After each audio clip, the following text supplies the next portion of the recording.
This is State Representative Jeffrey Elmore with your weekly session update for March 10th. Today, we voted on a House Joint Resolution to finally adjourn this first year of the biennium, what we call the long session. The Speaker stated that this has officially become the longest session that we have held for a particular year, and we voted on that House resolution today to officially adjourn. What it states is that it will be to a date certain because the State Senate will be meeting at the 1st of April, and then it sets a date for our short session, the second year of the biennium, and that date will be May 18th. There's a couple of other things that we voted on today and some things going on that I wanted to share with you to give you an update. First, today, March 10th, marks the 2-year anniversary of the COVID-19 emergency declaration from Governor Cooper. It's been 2 solid years that we have been under a state of emergency in North Carolina. Earlier this week, I joined my colleagues of the House Republican Caucus, and we sent a letter to Cooper saying it's time to lift the state of emergency. He is the only one that has the power to do that because he declared the state of emergency. And in this letter, we said, as key metrics continue to fall and vaccine remains readily available to those who want one, there is no justification for a continuous state of emergency at this point. So we hope that Governor Cooper will answer the call and take the state out of this emergency declaration that we've been in for 2 years as of today. Also, an update on the maps.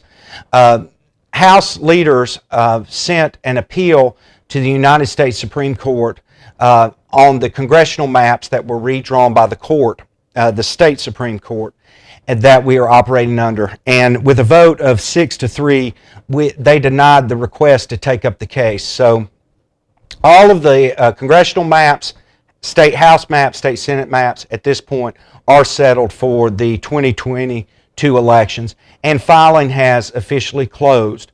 So we know what is happening this fall and this spring in our primaries with our elections.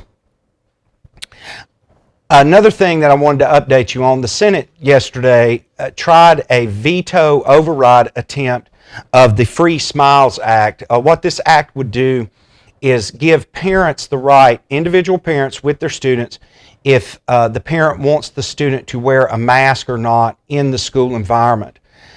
This override attempt failed. It failed by 2 votes. The reason why it originated in the Senate, that's the reason why they had to vote on it first. So in the House, we never got an attempt to override the vetoes. We feel like that we had the votes in our chamber to accomplish an override, but we did not even get the opportunity to vote on it because it failed in the Senate where the bill originated. A couple of other things that we did today.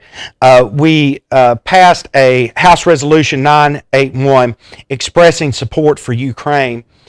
This was a very well-drafted resolution that was presented by Speaker Moore, and we do need to pray for the Russian-Ukraine situation and the folks in Ukraine with all that is happening because it is having a worldwide effect on the conflict that is there. We cannot tolerate totalitarianism in this world, basically a country that comes into another one of free democracy and tries to take it over by brute force. The Speaker even mentioned today on the floor that a maternity ward was bombed yesterday in Ukraine. So pray for the Ukraine people and their struggle that they are going through right now.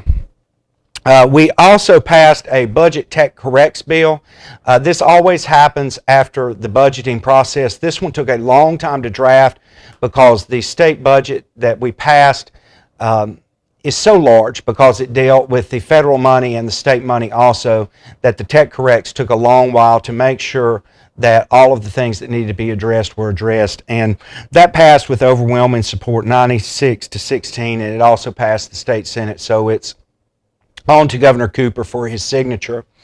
Probably will not be doing many more session updates until the short session starts again in May and we go into year 2 of our budgeting process. And in the short session, we will be addressing bills that have made crossover, meaning that they went from one chamber to another. There's not many new issues that come up in the short session, and also as we go into election season. I appreciate you and appreciate you taking your time to listen to the weekly session update.